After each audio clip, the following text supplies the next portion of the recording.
Good evening, Birds of a Feather listeners. It's your girl AJ, the Suburban Princess, back here with quite an exciting past 2 weeks. It has been for our Philadelphia Eagles, making quite a run at home as they have been doing. I have been busy working there, as you know, selling my raffle tickets, hopefully selling the winning tickets every other week. But it's been a very, very busy 2 weeks and a very busy October for our Eagles, but in such a good way to welcome in the 7-1 Eagles, beasts of the NFC East. This is the most exciting time for us right now, watching a growing team finally gel together. And yet at the same time, it's kind of bittersweet because here we are heading towards another trade deadline. And we know now that we are down two major birds in Jordan Hicks and Jason Peters. So now where do they go? What do they do? Who do they trade? What if they just keep everybody the way it is? It seems like if it ain't broke, don't fix it, right? Well, honestly, if you've listened to my podcast enough, you know that I'm a diehard Eagles fan, and you know that I definitely roll with this team no matter what they choose to do. I have my opinions, but I also have faith that every week that the Birds know how to get out of a jam. And Howie's been wheeling and dealing since he got back in power. So at this point, no trade is really going to be shocking to me at this point. I can't really see them doing much. There's not too many linebackers out there that the Eagles can really believe that they really want unless they're already on the practice squad. And sometimes it seems like names appear on the practice squad, they disappear from the practice squad. Next thing you know, they're on the team or they're practicing. I know one of the guards that I saw in there, Dallas, I think his name is Dallas Thomas. I think he was one that I know that they had been working out in the preseason or OTAs, one of them. So I don't know. He may be a name that you might want to look out for, especially because if Vaitai still struggles, even though towards the end of this San Francisco game, he did seem like he finally started to get the hang of it, but he's still a little shaky. I wouldn't call him a reliable right tackle for any means at this point. Without Jason Peters, it is a big gap. I mean, Lane Johnson does his best, but he didn't have his best game. Nobody really played really well on the offense this past week, but you have to consider it was a short week for the Birds. They just had a Monday night win against the Redskins, which was very important. And now that the Cowboys beat the Redskins, it's obvious who the Eagles are going to be fighting for to get that NFC East title. Our long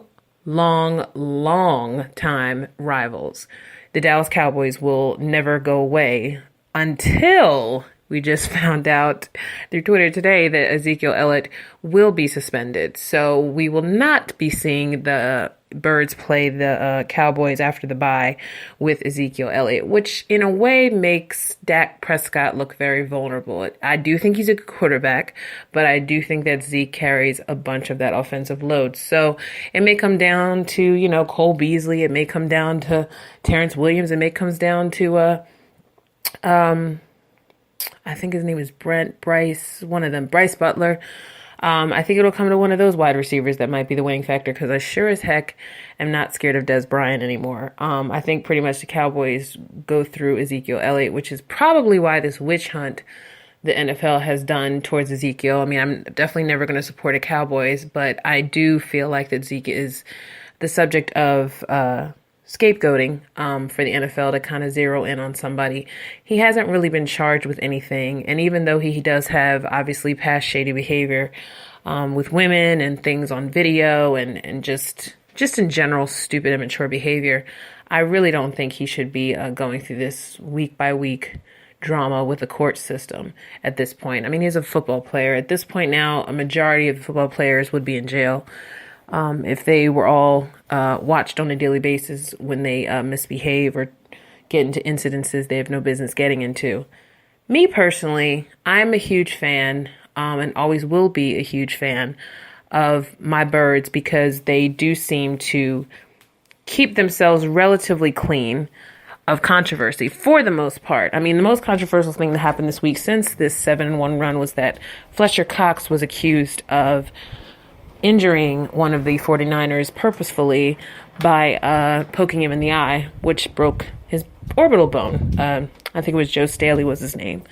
Well, it turns out later they decided they're just going to fine him today, and they are not going to suspend him for one game, which I think will be stupid anyway, because it's not like that was the play that turned the whole game around, really, because that was when Jalen Mills caught the interception that he ended up taking into the end zone.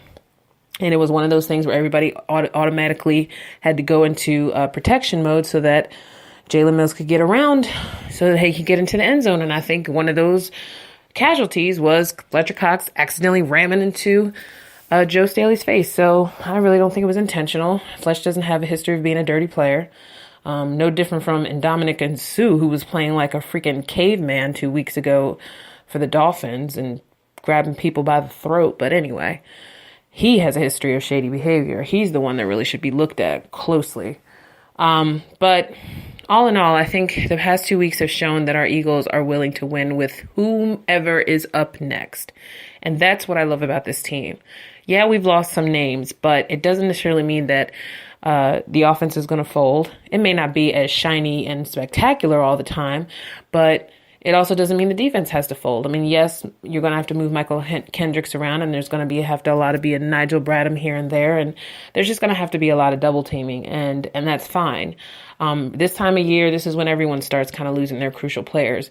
This year in particular in the NFL, it does seem like a lot of the 32 teams have suffered massive losses in terms of player personnel. Unusual this many from every single team. I mean, you just feel for some of the quarterbacks that have been hurt and some of the quarterbacks that literally just got hurt last week. You know, you just pray to God that this issue of security with the tackles and keeping Carson protected is going to be ingrained in all these players' heads now that Jason Peters is gone. Apparently, both men today, Jordan Hicks and Jason Peters, had successful surgeries on their ACLs and their, I think it was dislocated knee. No. I'm thinking of Sproles. Sproles had successful surgery on his knee as well as his arm. So I think that now that we know that our birds will be in the healing process, let's just pray that there's a postseason so that they can actually show their faces again before the total season is over. So, but I have to admit, there's a lot of shocking things coming out of this team besides the obvious good records, that no matter how sluggish they may start in any game, Carson seems to always spark, that fight.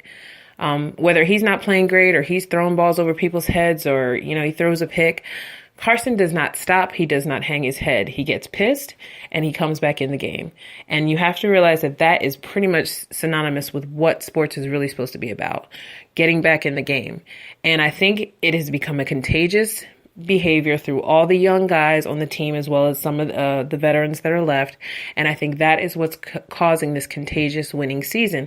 And I pray that it continues for at least a couple more weeks so that they can lock the NFC East without even having to try so hard for the last remainder of the year.